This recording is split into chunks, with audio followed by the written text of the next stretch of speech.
Assalamualaikum warahmatullahi wabarakatuh. Di sini kami dari kelompok 3 ingin mempresentasikan hasil review jurnal kami yang berjudul Filsafat Keilmuan Yunani Kuno. Yang sama-sama kami hormati Ibu dosen pengampu dan teman-teman sekalian. Baiklah, untuk mempersingkat waktu, marilah kita masuk ke materi.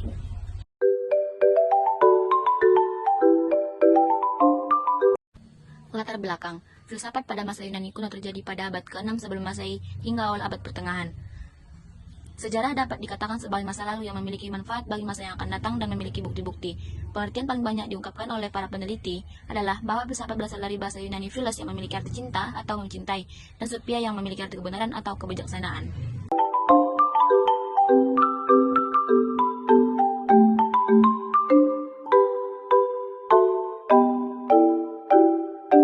Metode penelitian.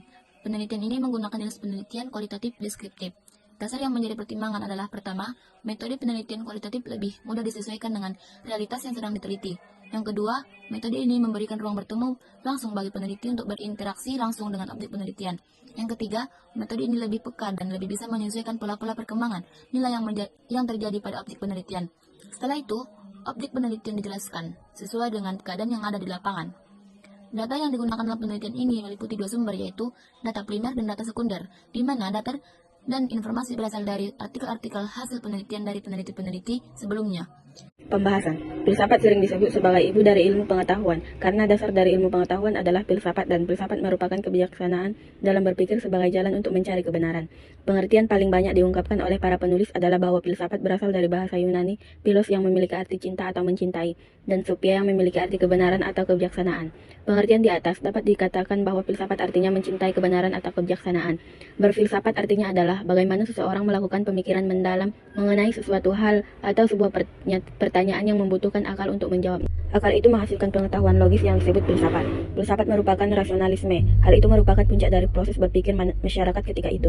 Melalui akal ini, masyarakat atau pemikir Yunani kuno menjawab melalui akal yang logis.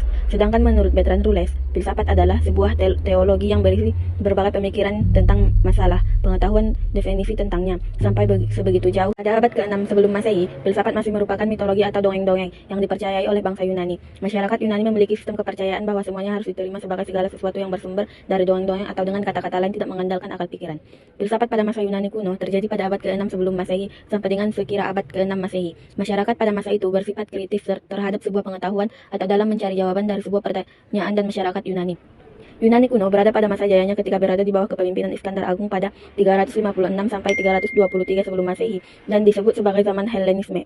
Perkembangan filsafat manusia lahir karena filsafat mengenai alam tidak memberikan kepuasan berarti bagian para pemikir.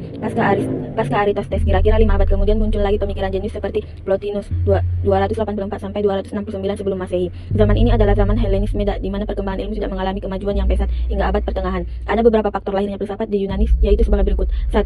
Bangsa Yunani kaya akan mitos. 2. Karya sastra Yunani. Yang ketiga, pengaruh ilmu-ilmu pengetahuan. Bangsa Yunani kaya akan mitos dan dongeng. Mitos dan dongeng digunakan untuk menjawab pertanyaan-pertanyaan atau untuk mengetahui sesuatu yang tidak diketahui.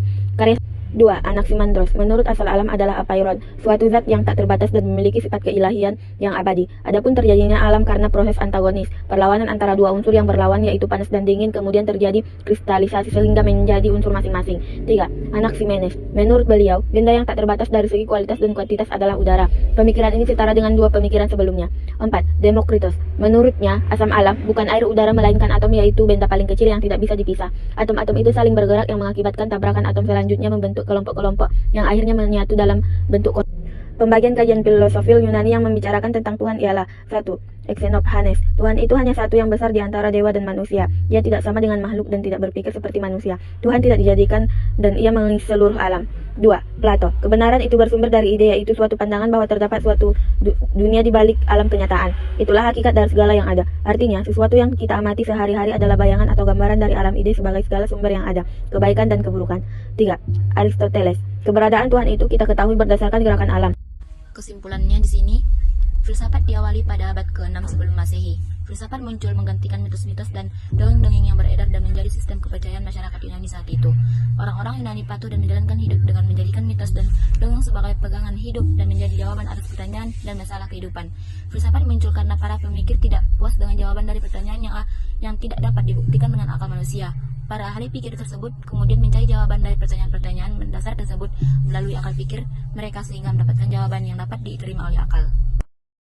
Sekian dari presentasi kami. Jika ada kata-kata kami yang salah, kami mohon maaf. Saya akhiri dengan salam. Assalamualaikum warahmatullahi wabarakatuh.